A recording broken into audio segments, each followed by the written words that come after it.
है ना। देखो ये कुशलगढ़ी घाट है, ये रानी घाट है। ये रानी घाट है। हाँ, और देखो ये फाटक लगा हुआ है, इसको बोलते हैं गोपी घाट। अच्छा, ये फाटक जो है, क्यों गोपी घाट क्यों बोलते हैं बाबूजी? ये वाला फाटक लगा हुआ है सामने। कोई खास बात है क्या गोपी घाट कहने की? वो नाम है, फिर आप बाद में बताऊंगा। अच्छा। ये गुलाबी से कलर का मंदिर बना हुआ है, हरे मकान के ऊपर। हरे मकान को बोलते हैं वास्तु की घाट, जो कृष्ण भगवान को सूंड में धर करके गोकुल लेके गए थे। इसी घाट से ऐसे किनारे किनारे गोकुल लेके गए। गोकुल यहाँ से 12 किलोमीटर दूर है। जब गोकुल के सामने आगे से जब ऐसे पार हो रहे थे कृष्ण भगवान को लेकर, ये नाव लगी हुई है स्वामी घाट में। जब बाजदेव जी घुसने लगे तो इतने पानी से इतना पानी होने लगा, और बाजदेव जी बोले कि मैं डूबा तो डूबा, मेरे बालक को कोई लो। कृष्ण भगवान बोले कि मेरे पिताजी घबरा रहे हैं। उन्होंने पीछे से चरण लटकाया और चरण छू कर के फोटो वोटू दिया। इस समय इसका बढ़ापे का जब कृष्ण भगवान लेकर के जाते तो इसे जिस पे पैर करे थे उसे स्वामी घाट, कौन सा घाट बोलते हैं? स्वामी घाट। देखो ये है संत घाट।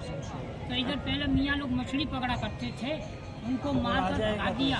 उसी समय इसका नाम संत घाट के नाम से मशहूर। पन्ना लोगों को भांग छानने का कब्जा है, पर इस पे 80 साल से निवाज नहीं पड़ी जाती। 80 साल से इस मस्जिद पे निवाज नहीं पड़ी जाती। ये संत घाट कर दिया, मार कूट के भगा दे। अच्छा, बढ़िया। ये है सूरत वाला। कौन सा घाट भैया? सूरज घाट। हाँ, लिखा हुआ है, सही बात है। हाँ, ये है गंगे सूरज घाट। ये पीली सी कोटरी बनी हुई है, ये है गुदरिया वाला घाट। और देखो इधर है दुर्वासा ऋषि कृष्ण भगवान के गुरु का मंदिर। तो इधर ही भगवान गाय चराते थे। जब भूख लगी तो दुर्वासा ऋषि की कुटिया में जाके बैठ जाते थे। कंस से कहता गोपियों से तो जाओ गोपी अपने अपने घरों से माखन लेके आओ, अगर माखन नहीं लाओगी तुम्हारे बाल गोपालों को मैं नष्ट कर दूंगा। ऐसा सुन करके नैया गोपियाँ इधर माखन लेके चल देती थी। भगवान कहते कि मुझको खिलाओ माखन और मेरे बालों को खिलाओ माखन, मगर राक्षसों के लिए माखन लेके मत जाओ। जो भगवान की बात गोपियाँ नहीं मानती थी, उनकी भगवान मटकी फोड़ देते। जो कहती है ना भगवान मटकी फोड़ देते, वो इसी कारण फोड़ते। जब कृष्ण भगवान से ये द्वारका नाथ का घाट है, वो ऊपर वाला गिरिराज जी वाला घाट। ये जनाना घाट है, वो घाट है। अब देखो देखो वो चमकता है दुर्वासा ऋषि। हाँ, वाइट वाला। हाँ, सही बात है। अब देखो, अब जब कृष्ण भगवान से दुर्वासा ऋषि ने गुरु दक्षिणा मांगी थी, तो उस समय पे ये नाव वगैरह नहीं चलती थी। उस समय जमाने में शक्ति से काम हुआ करता था। तो कृष्ण भगवान बोले हमारे गुरु को जिमा करके आओ। तो कृष्ण भगवान बोले तो हमारे गुरु को जिमा करके आओ। तो गोपियाँ कहती हैं कि आपको गुरु को जिमाने के लिए कैसे जाएंगे, वहाँ तो जमुना जी बहती है, जाएंगे कैसे? तो कृष्ण भगवान कहते हैं कि यदि अगर कृष्ण भगवान यदि अगर बाल ब्रह्मचारी अगर रहते हों तो जमुना महारानी इनको रास्ता देते। उन्होंने कट पर आकर के बोला और उनको रास्ता मिल गया। दुर्वासा ऋषि के अंगने में 56 प्रकार का जो भोजन लेके गई, वो सब 56 प्रकार का भोजन सजाया और सजा के कहे दुर्वासा ऋषि महाराज गुरुदेव आप भोजन करो।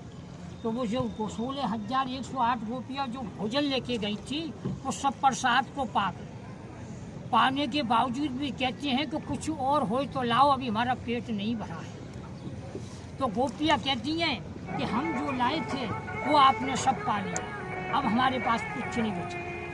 तो बोले कि घास फूस उखाड़ लाओ खेत में से, हम उनको चबाएंगे और पानी पिएंगे और हमारा पेट भर जाए।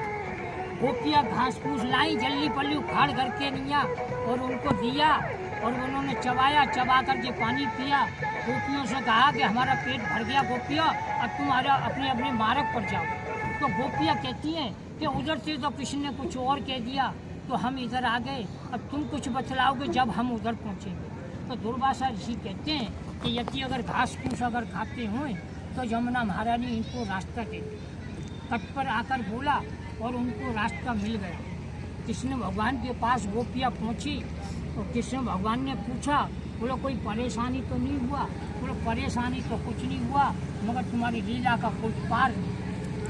16,108 गोपियों के बीच में कहते हैं भगवान गए।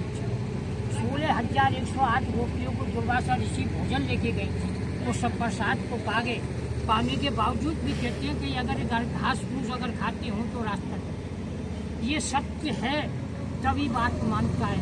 वैसे इसका नाम था उस जमाने में कालिंग, क्योंकि इसके अंदर कालिया नाक रहता जन्म।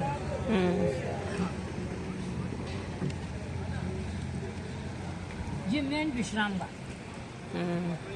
जब मुरारी बापू आए थे, उन्होंने 7 दिन कथा की नहीं थी, लेकिन विश्राम घाट से उन्होंने कथा शुरू की नहीं पेड़ों में, और 7 दिन एंड करके जब गए तो विश्राम घाट पे ही एंड करके चले गए। यानी विश्राम घाट पे ही